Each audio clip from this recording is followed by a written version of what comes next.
5 slides, 4 slides sur LVMH parce que LVMH, bon, c'est facile, Louis Vuitton, Moët Hennessy, on est en France, on connaît, mais en fait, on a 70 marques, merci beaucoup, 70 marques qu'on appelle des maisons, et je suis sûr que si je fais la petite interrogation, vous aurez du mal à toutes les lister.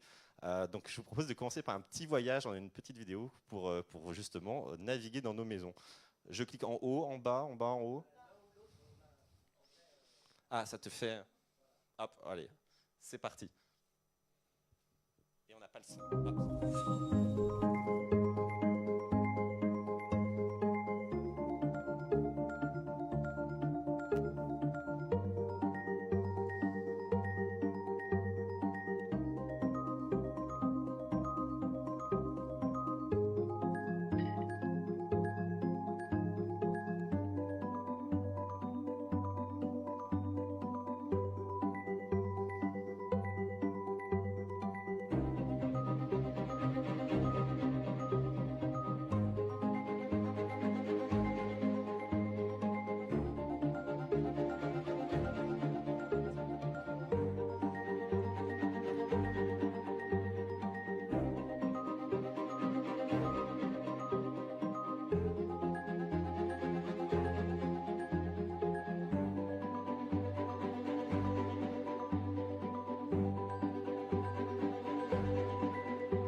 Je n'ouvre pas l'interrogation tout de suite.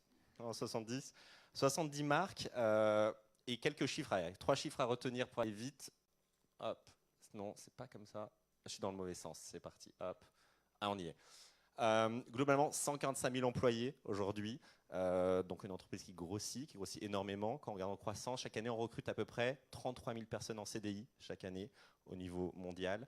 Majoritairement en retail, j'en parlais dans une seconde. Et si on focalise, parce que je vois que la moyenne d'âge est assez jeune aujourd'hui dans la salle, on est sur à peu près 6 200 stagiaires, Bac plus 4, Bac plus 5 chaque année. Et on a un gros millier qu'on bascule en CDI à chaque fois. On est un retailer, et ça on l'assume, et c'est quelque chose qui est assez nouveau pour nous. On est un retailer, plus de 4000 magasins, et ce qui veut dire que la majorité de nos opportunités, clairement, c'est en magasin, face à notre client, et avec une expérience et un focus et une dédication au client qui est vraiment lié même à nos valeurs. On en parlera dans quelques secondes. Que dire d'autre? Ben voilà, le business se porte plutôt bien. C'est vrai qu'on on connaît pas vraiment la crise, et ça depuis quelques années, depuis près de 30 ans même, j'ai envie de vous dire, puisque finalement on est un groupe qui n'a que 30 ans, on est encore assez jeune. Certaines de nos maisons sont multicentenaires, 1400, quelque chose comme ça sur les premières. Mais il y a une entreprise qui a 30 ans et qui grossit à peu près entre 7 et 10 000 nouveaux collaborateurs en plus chaque année. 70 pays, 70 maisons, c'est facile à retenir. Qu'est-ce qui nous lie justement? Parce que 70 maisons, vous avez vu la liste un peu des marques, des maisons qui apparaissent. On est sur des univers complètement différents. C'est la liste des maisons. Et on est organisé, excusez-moi, je ne suis pas dans le bon sens. On a une organisation assez simple, on va dire en 6 business units. On a historiquement, le plus ancien, c'est les vins et spiritueux. Donc, on retrouve les maisons de champagne, on va retrouver des maisons de vin, de cognac, Belvédère, par exemple, qui doit vous accompagner sur certaines de vos soirées. On va avoir tout ce qui est fashion and leather, où voilà, on a Louis Vuitton qui était historiquement là, accompagné par tout ce qui est cosmétique. Avec, vous voyez, dans nos origines de maison, on a des maisons très anciennes. Si je prends le Clos des Lambrais, qui est la plus ancienne, et je pense une que vous devez connaître, Fenty Beauty, ça vous parle? avec Rihanna exactement, qui a été lancée l'année dernière. Si on continue dans nos maisons, on a la distribution sélective, le bon marché qui est avec nous aujourd'hui, Sephora. Souvent, les gens ne reconnaissent pas que Sephora fait partie du groupe. C'est aujourd'hui la plus grosse maison en termes d'effectifs, pas forcément en termes de chiffre d'affaires, mais en tout cas en termes d'effectifs, c'est la maison la plus présente. Les montres et joailleries, notamment en Suisse, et puis après, on va avoir des produits un peu plus exotiques, qui sont souvent un peu des coups de cœur qui nous ont rejoints, et qu'on accompagne et qu'on incube presque pour les accompagner dans la manière de grandir. Qu'est-ce qui fait le lien? Parce que vous voyez, finalement, 6 divisions, 70 marques, toutes différentes, parce que vous dire je travaille chez Sephora ou travailler chez Louis Vuitton, c'est pas tout à fait la même chose. On a quand même des points en commun, et c'est ce qui fait notre force, c'est vraiment la promesse qu'on a derrière le groupe.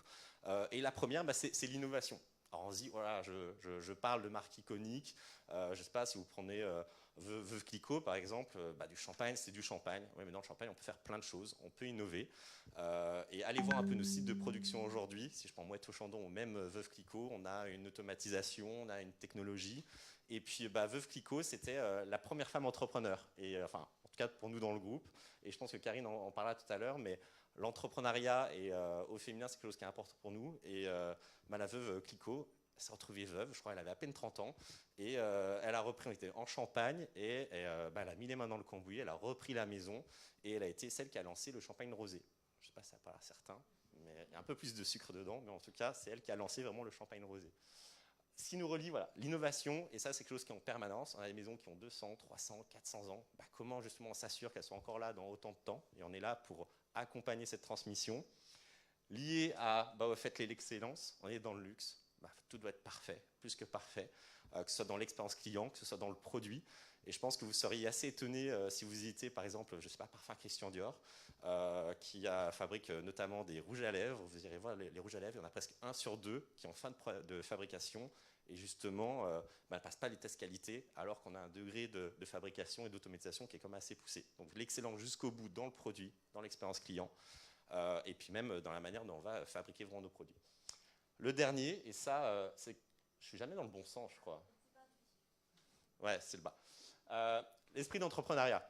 Bon, on peut dire c'est tendance, tout le monde met ça, c'est sympa. Mais finalement, vous prenez l'histoire de notre groupe, l'entrepreneuriat, c'est là depuis le début. Monsieur Arnaud, on remonte il y a 30 ans. Aujourd'hui, c'est la 4e fortune mondiale, certes, mais il a pris le pari, il a décidé de tout laisser pour se lancer, créer et fusionner ces deux entités et lancer le groupe LVMH. Et finalement, l'entrepreneuriat, ça se trouve dans notre organisation. On est complètement décentralisé. Il n'y a pas un gros siège à avenue Montaigne avec pléthore de gens qui ont la vision, mais c'est à chaque niveau de l'organisation où on est responsable de son PNL, on est responsable de son organisation. Et finalement, cette organisation assez flat fait qu'on a une prise de décision assez rapide.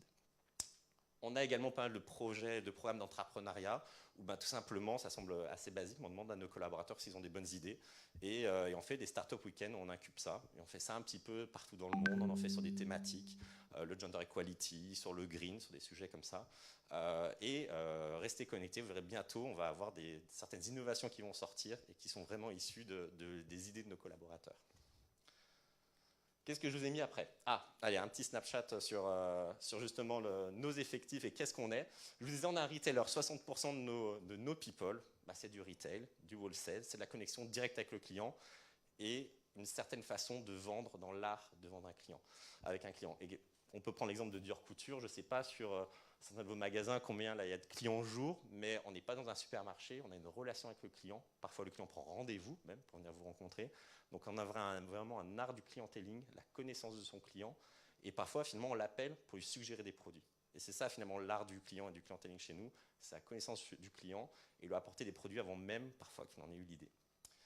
Le retail, la production aussi. Souvent, on pense savoir-faire. Vous voyez, dans cette vidéo, on a des gens qui travaillent vraiment avec des métiers un peu iconiques. Mais la production, on a des usines aussi. Et ça, c'est une réalité. Et c'est près de 15 000 personnes chez nous qui travaillent dans nos ateliers de production, dans la supply chain, la logistique, pour assurer justement qu'on ait le produit au bon endroit, au bon moment.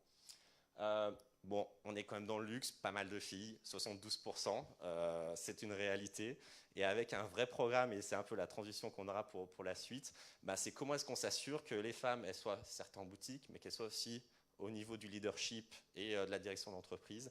Et ça, c'est quelque chose qui nous tient à cœur, sur lequel on développe énormément de programmes là-dessus. Puis voilà, bon, la courbe parle d'elle-même. Vous voyez un peu l'évolution, était moins de 100 000 en 2011. Là, on a passé les 150 000. Puis voilà, je pense que ça va continuer tranquillement. On va passer rapidement les 175 et 200 000 collaborateurs dans les prochaines années. Et je crois que c'est ma dernière slide. Yes. Ah, ça c'est un petit tips.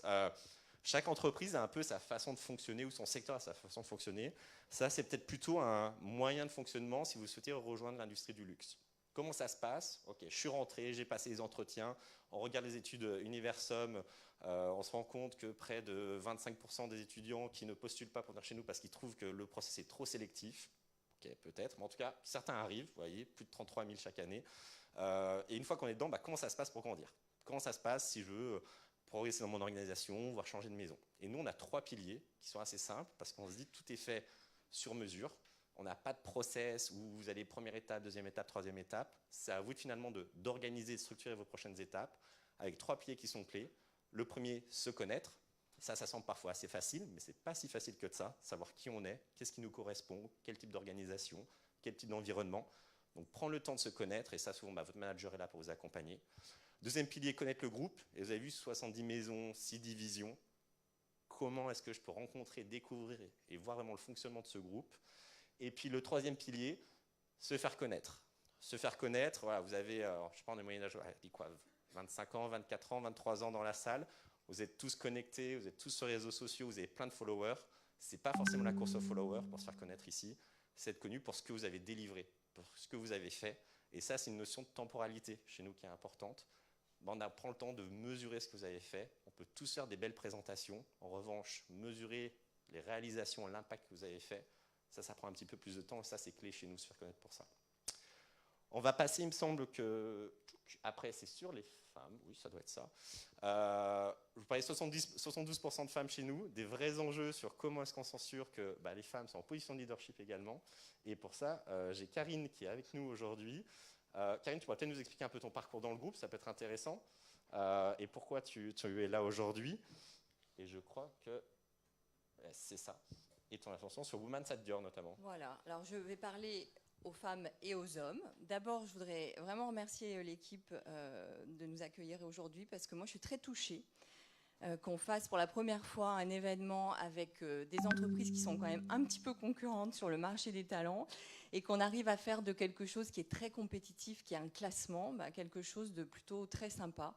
On se retrouve ensemble et finalement, les grands gagnants du classement Universum, c'est vous, c'est les talents. Et il y a nos collègues de Deloitte qui avaient titré il y a quelques années « La guerre des talents est terminée, les talents ont gagné ». Donc c'est vrai, c'est le cas. Et on a tous en commun, je pense tous dans nos entreprises, la volonté aujourd'hui de vous rencontrer, de vous écouter, puis de vous comprendre. Voilà, c'est pour ça qu'on est là aujourd'hui.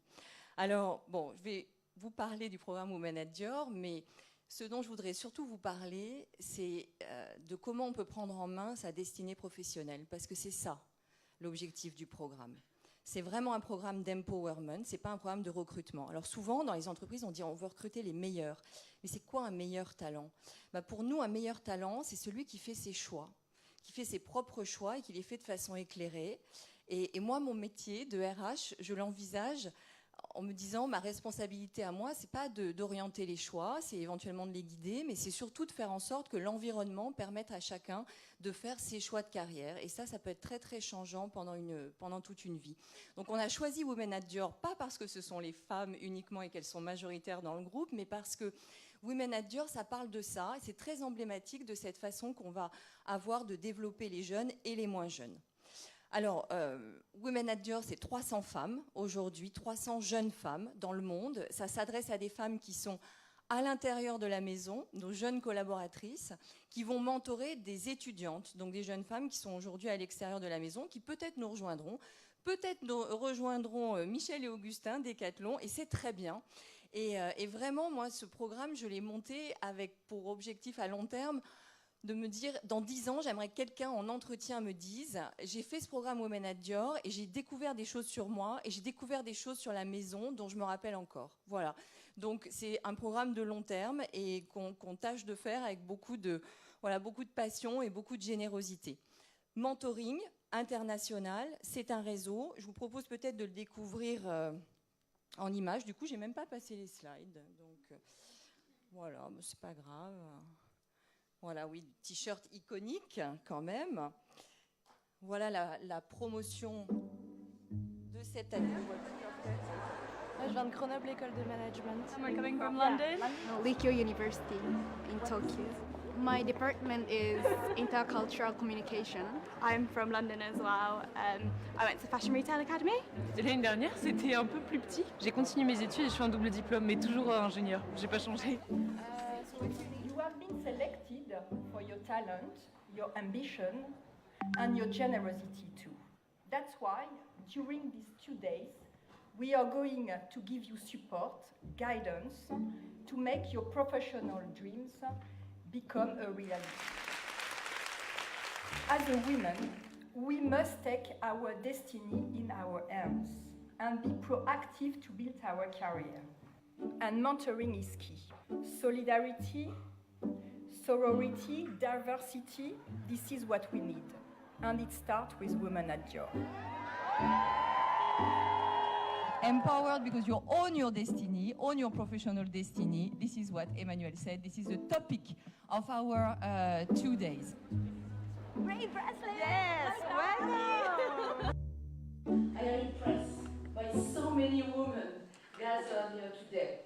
Christian Dior himself would have loved it because he was surrounded all his life by a lot of men. Victoire is one of the only artistic director in fine jewelry. Most of the time, you don't have an artistic director who is designing all the jewels of a maison.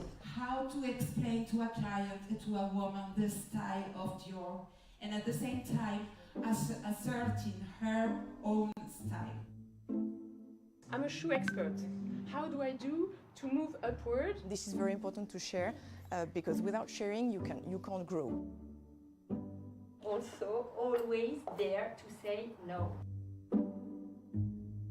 I'm here as a mentor, but to see these people and to hear their stories and how they got where they are, it kind of gives a new sense of determination. How to really embrace the powers that we have as women.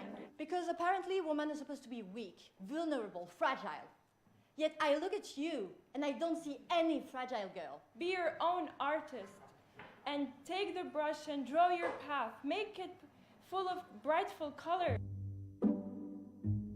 We have therefore developed those regional networks to bring even more gender equality and make sure that you have equal opportunities. We believe that the genius is man. That's the real thing, because we grew up with this idea. It's not feminine to be independent, to say your point of view, to be strong. If you have to be fragile. Yeah, I don't know why, but I think that I'm fragile, but also strong at the same time. I hope to give a point of view that supports women. That's, for me, is a goal.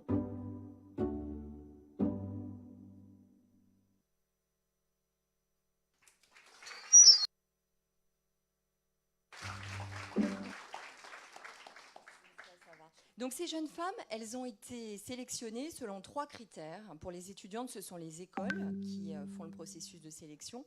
Les 3 critères, c'est le talent dans le sens la performance. Deuxièmement, c'est l'ambition. C'est un programme qui s'adresse à des jeunes femmes qui sont ambitieuses, en tout cas qui ont un projet, qui ont envie de progresser. Et puis le 3e critère, c'est la générosité. On leur demande de partager, et c'est ce que je vais tâcher de faire avec vous pendant les quelques minutes qui me restent, parce que, encore une fois, c'est un programme qui doit être généreux et qui est très exclusif, mais qui n'exclut pas. Et l'objectif, c'est que toutes les clés qu'elles ont appris, qu'elles ont échangées pendant ces réunions collectives, mais elles se voient aussi toutes les deux, qu'elles puissent vraiment les partager avec leur entourage, avec les femmes, mais aussi avec les hommes. Parce que derrière l'enjeu de tout ça, c'est quand même la diversité des leaderships. Alors, je vais répondre à 2 questions. Pourquoi les femmes et pourquoi les jeunes uniquement? Alors, je vais monter parce qu'il y a un peu de... Voilà, merci. Donc, pourquoi les femmes?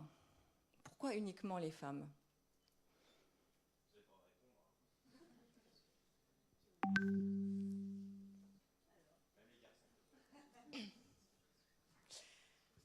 il n'y a pas un pays au monde où il n'y ait pas d'écart salarial entre les hommes et les femmes.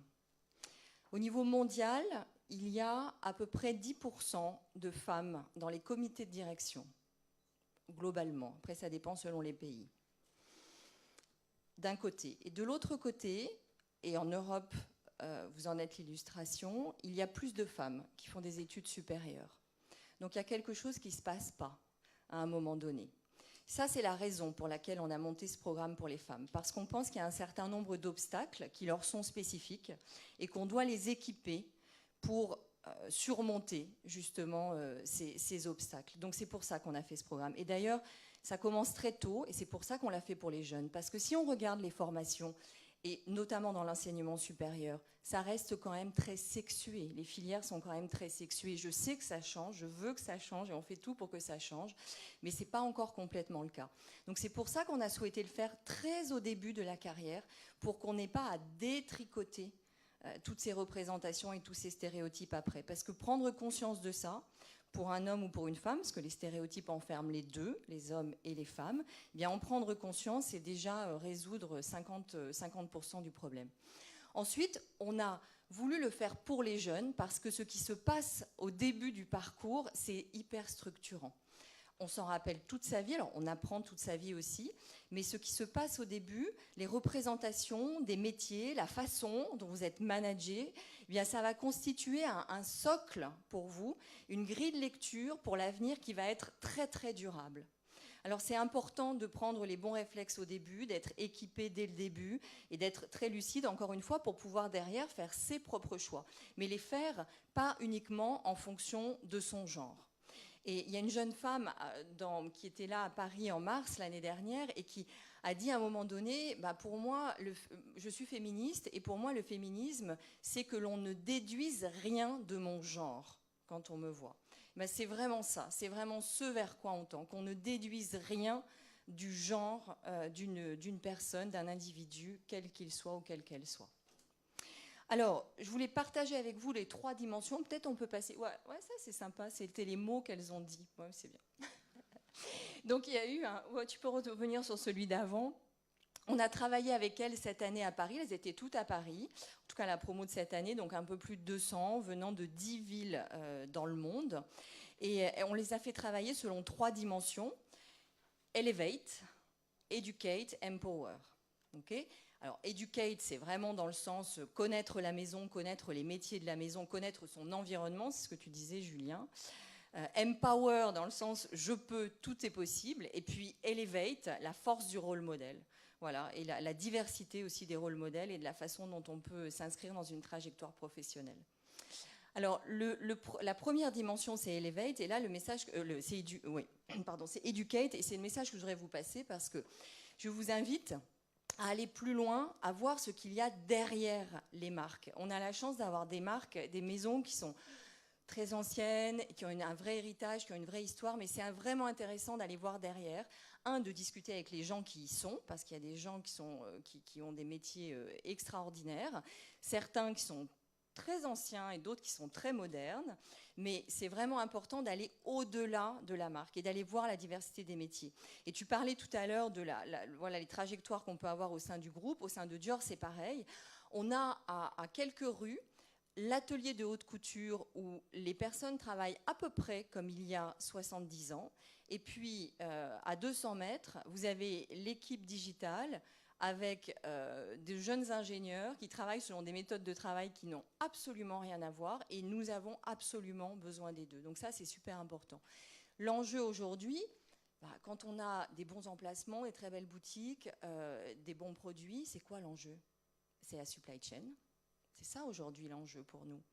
Quand on regarde les tendances, aujourd'hui on a accès à l'information avec les réseaux sociaux.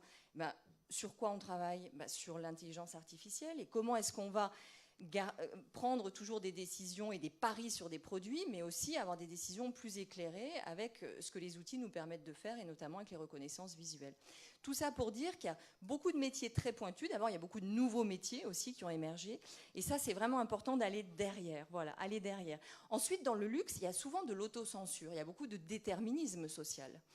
Quand on n'a pas eu la chance dans son environnement familial d'aller dans les boutiques de luxe, parfois on peut être un peu impressionné et ne pas postuler, en tout cas ne pas se sentir dans le modèle. Alors là aussi, il faut vraiment dépasser ça et je vous invite à le faire. Allez dans les boutiques, allez vivre l'expérience. On vous accueillera super bien et si ce n'est pas le cas, vous nous contactez. Mais vraiment, un produit de luxe, il ne se vend pas. Un produit de luxe, il se raconte. Les vendeurs, ils ont l'art du récit. Donc, allez faire l'expérience, vraiment. Ensuite, peut-être dernière vidéo, et on terminera par ça. On va passer les 2 vidéos, puis je passerai les 2 derniers messages. Je sais...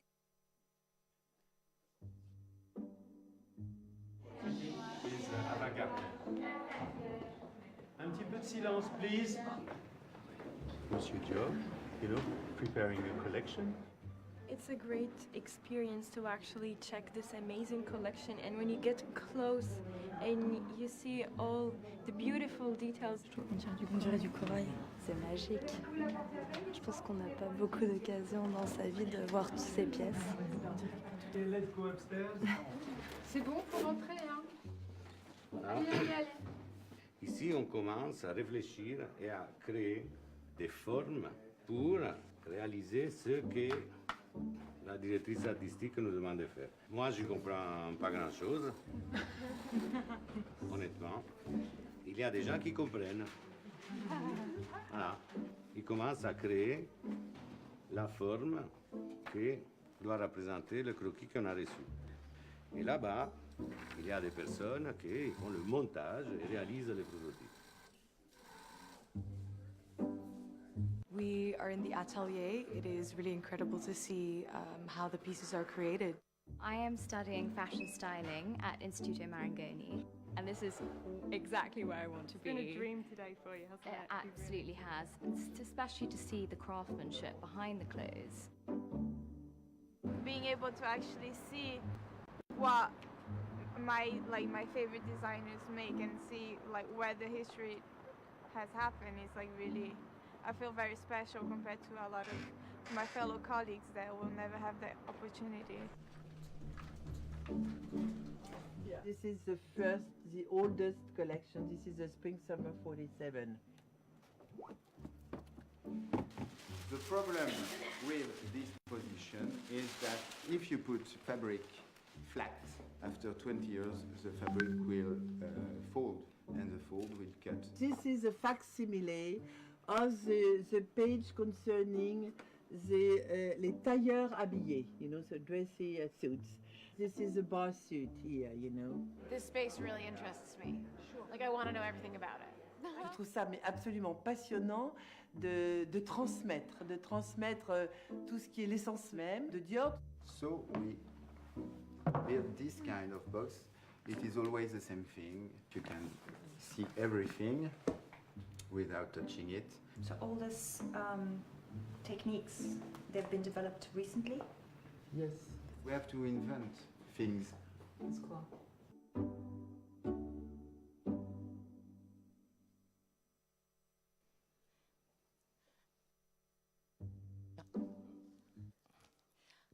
Je voudrais vous parler de la confiance, parce qu'on disait empowerment, et on a beaucoup travaillé avec ça, avec les filles sur ça.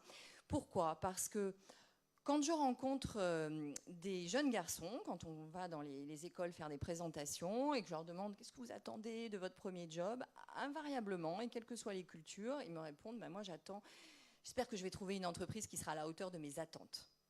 Et puis quand je pose la question aux jeunes femmes, elles me répondent avec un niveau d'ambition équivalent. J'espère que je vais être à la hauteur des attentes de l'entreprise.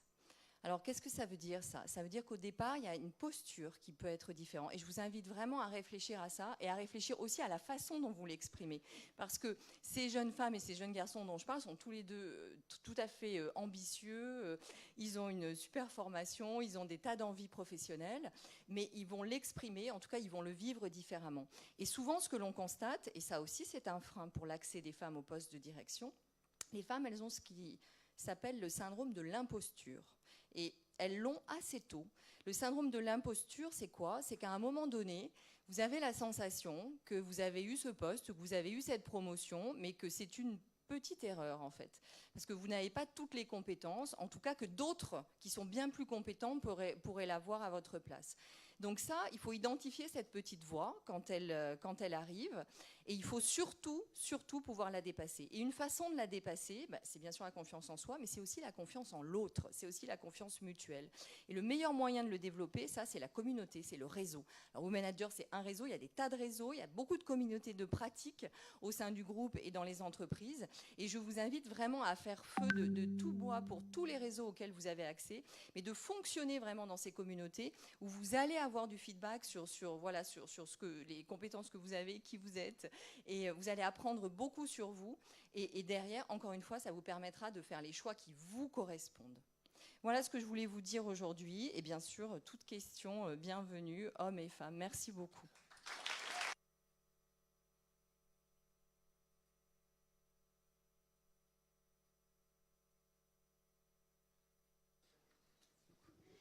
Merci beaucoup. Merci à tous les deux.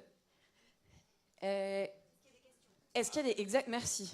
J'oublie un peu cette partie. Est-ce qu'il y a des questions avant qu'on... Pardon. Oui, bonjour. Je voulais simplement demander depuis quand avait lieu ce programme, et deuxièmement, si c'était vraiment que les écoles qui permettaient d'y accéder, ou est-ce qu'il y avait d'autres moyens d'y accéder? Merci. Depuis 2 ans, et alors oui, ça passe principalement par les écoles. On a fait un appel à candidature sur LinkedIn aussi, donc c'est ouvert. Ce que je veux dire, c'est que c'est pas le cursus de formation qui va déterminer. C'est vraiment les 3 critères: talent, ambition, générosité. Donc ça veut dire que si on a déjà fini le parcours école... Alors, non, il faut être étudiant. Il faut être étudiant. Voilà. Ou bien il faut faire partie de la maison pour être mentor. Et c'est ça d'ailleurs l'intérêt du programme, c'est d'avoir des jeunes qui mentorent des jeunes. Le pari qu'on a fait, et qui se révèle plutôt juste, c'est que les jeunes étudiantes, ça leur permet de poser toutes les questions qu'elles poseraient peut-être moins à quelqu'un de plus senior. Et les jeunes femmes chez nous, elles apprennent énormément de ce qu'elles ont parcouru, du chemin qu'elles ont parcouru sur les 3-4 premières années. Voilà, bon, on trouvera une solution aussi.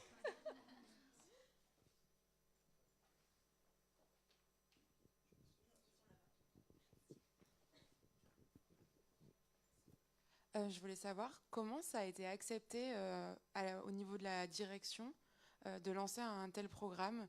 Vous disiez que c'était plus des hommes. Est-ce que ça a été bien accepté? Est-ce que ça a été long à mettre en place? C'est plus des hommes globalement, mais chez Dior, on a 62% de femmes dans les comités de direction. Ensuite, alors notre patron, on vient de changer de président. On est passé d'un homme à un homme. En tout cas, comment ça a été? Alors, ça a été soutenu d'abord pour plusieurs raisons. Je pense d'abord parce que notre ancien et notre nouveau patron, en tant qu'individu et à titre personnel, soutiennent la démarche. Ensuite, parce que Christian Dior, c'est une marque qui est très ancrée dans la féminité. Il y a une citation de Monsieur Dior qu'on cite tout le temps qui disait « Je veux rendre les femmes belles et heureuses ». Bon, ça a été très très structurant pour la maison, et donc on se pensait être légitime pour prendre la parole et faire quelque chose sur ce sujet.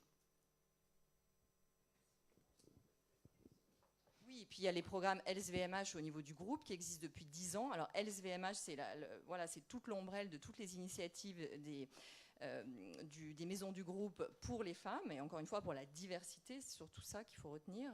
Donc ça, je pense qu'aujourd'hui c'est quand même assez ancré dans les pratiques RH. Une dernière question. Beaucoup de filles aussi aujourd'hui. Bizarrement, je vais poser une question sur les hommes. Du coup, je me demandais, vous avez tous ces programmes pour empower les femmes, etc., pour leur donner des responsabilités et leur permettre d'accéder à des postes élevés. Mais qu'est-ce que vous faites concrètement pour augmenter le pourcentage d'hommes dans un secteur comme le luxe?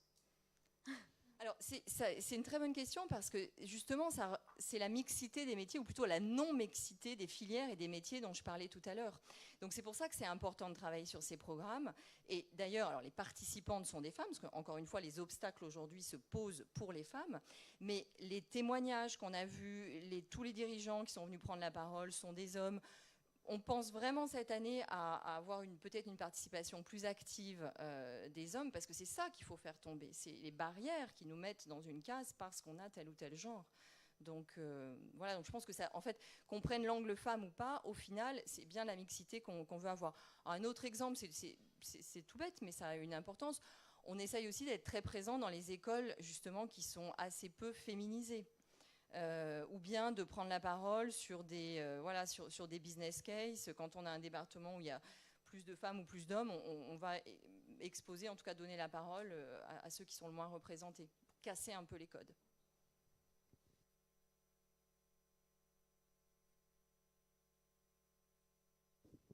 Merci beaucoup. Le manque de temps nous... Si vous avez d'autres questions, vous pourrez les poser. Merci. Alors, de toute façon, on